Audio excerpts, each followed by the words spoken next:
Hey, I'm Hunt, and this is Hunt on LSU, your channel for LSU Fighting Tiger football talk. Enjoy the video. We want you to leave a comment below, hit that like button, and subscribe right below the video. Enjoy. All right, Brian Kelly did confirm the report from yesterday that Jacobian Guillory is out for the season. Senior defensive tackle tore his Achilles in the first quarter against Nicholls State. Obviously came off the field, went into the injury tent. They put a boot on his foot, and then they wheeled him into the locker room for imaging. That imaging did reveal a tear of his Achilles, and he'll be done for the season. As I mentioned, this is just a devastating blow to LSU. Before the season started on LouisianaSports.net, I did a station survey, which is a piece we run every single week where we ask kind of the entire staff to talk about the most indispensable player on LSU's roster. And for this purposes, I said, besides Garrett Nussmeier, obviously lose the starting quarterback, could be a real problem, but who's next?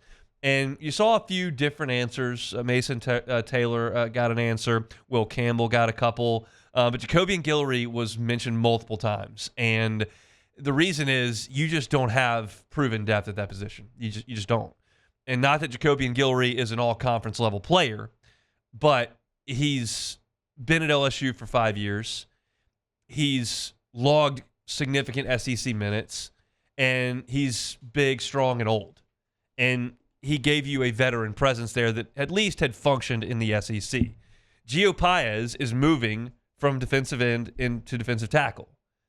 Paris Shand may do the same thing. Sean Washington has only played in junior college, really. He didn't do much in his 1 year at Athens at Georgia. Dominic McKinley and Ahmad Bro are true freshmen. Jalen Lee has been a career backup at Florida and LSU. All of these guys are very much unproven as SEC defensive tackles. Guillory was kind of the one pillar there, and now he's gone. And this is very, very concerning for LSU. I don't know if they're going to be able to recover from this in terms of the defensive front. Gio Paez has been okay for 2 weeks. He's been okay. He's held his own. He's not your classic 325-pound nose, but he can hold his own in there. And then opposite him, it's kind of a revolving door. You saw Sean Washington go in there early. You saw Ahmad Bro play a little bit late. And you're going to see, in my opinion, Jalen Lee and Dominic McKinley enter the game.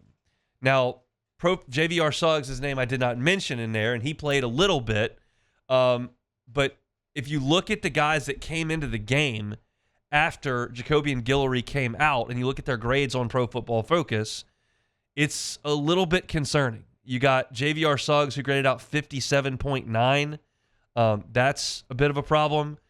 You've got a Sean Washington grade of 59.1. And this is against Nicholls. Jalen Lee graded out under 50. This is the worst offensive line LSU's going to see all year. It's an FCS group, and you had guys at defensive tackle that were grading out very, very low. You put those guys in front of South Carolina, who's running the ball really well right now, in front of Ole Miss, who's not afraid to run the football. Alabama's offensive line is massive. I mean, you know the story. Like, this is a huge concern. Brian Kelly talked today, and again, we don't have that sound, but I'll kind of paraphrase for you what he had to say. Basically, like, Jacobian has his strengths. He's not a dynamic pass rusher, but he is big, strong, and physical in the middle. We can't necessarily try to just replace him. We've got to take the guys that we've got, figure out what they're good at, and then tailor things to them.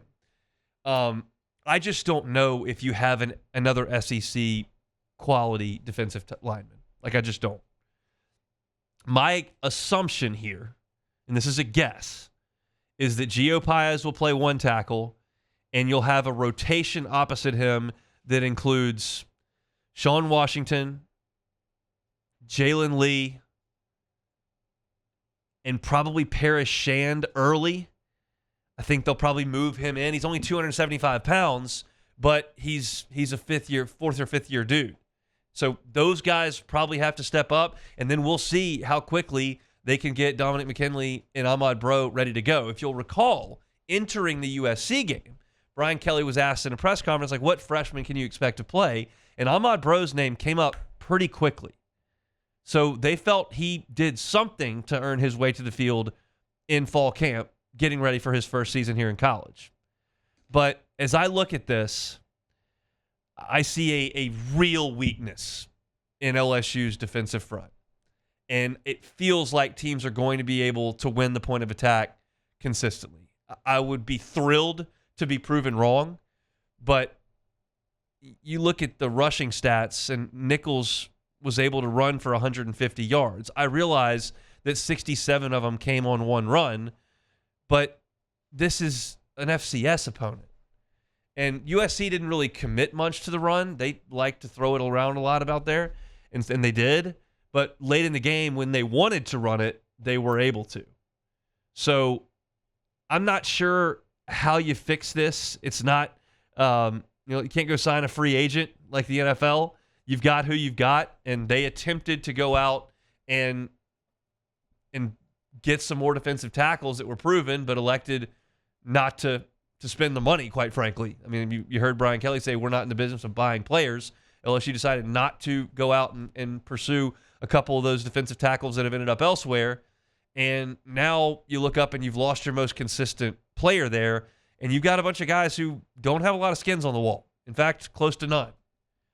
So this is as devastating a blow to a position group as you could have outside of losing Garrett Nussmeier. It is bad, bad news, and it's really unfortunate for Jacobian Guillory. I was kind of uplifted hearing him talk prior to the season. He talked about, being a leader on the team and growing up his whole life wanting to play for LSU and getting that opportunity. Why would he leave that behind to go try to chase a paycheck when he could play for LSU? And I thought he had a great camp. I thought he played awesome almost every time we were out there for practices. But one snap, and obviously his season is over. Brian Kelly said they're going to talk to Jacobian, talk to his family. He would qualify for a medical red shirt. He could come back next year if he elects to do that.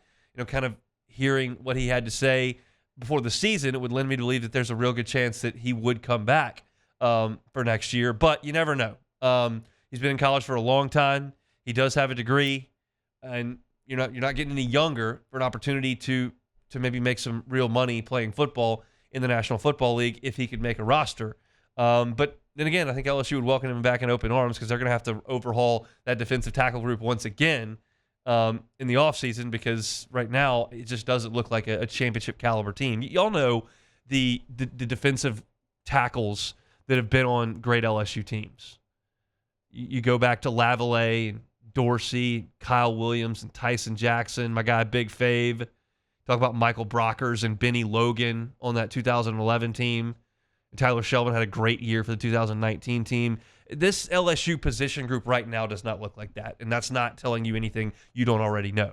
We knew that entering the season before Jacobian Guillory's Achilles snapped. But now, without him, it's hard to designate it as anything but a weakness. And they're going to have to mask that with some numbers. They're going to have to get a little bit creative with what they do up front. It may ask some people to do some things they weren't necessarily expecting to do as of 7 days ago. Maybe Paris Shan kicks down. Maybe Dominic McKinley gets more snaps. Maybe Sean Washington gets more snaps than he would have. Likely, those are the cases. I just, as I say that and I go through that and I look at what LSU is going to put out there defensive tackle, it is quite scary to think about facing SEC offensive lines week in and week out with that group of guys. But Bo Davis is a really good coach, and you don't just pack up your stuff and go home. You go practice, you go work, and try to get better, and that's what they'll try to do. So devastating news for Jacobian Guillory. If you missed it earlier, he did suffer a torn Achilles. Brian Kelly confirmed that today. He will miss the remainder of this 2024 season. LSU wins it 44-21. It was a win, but it wasn't necessarily super impressive. Hey, thanks for watching Hunt on LSU. Before you get out of here, do us a couple of favors.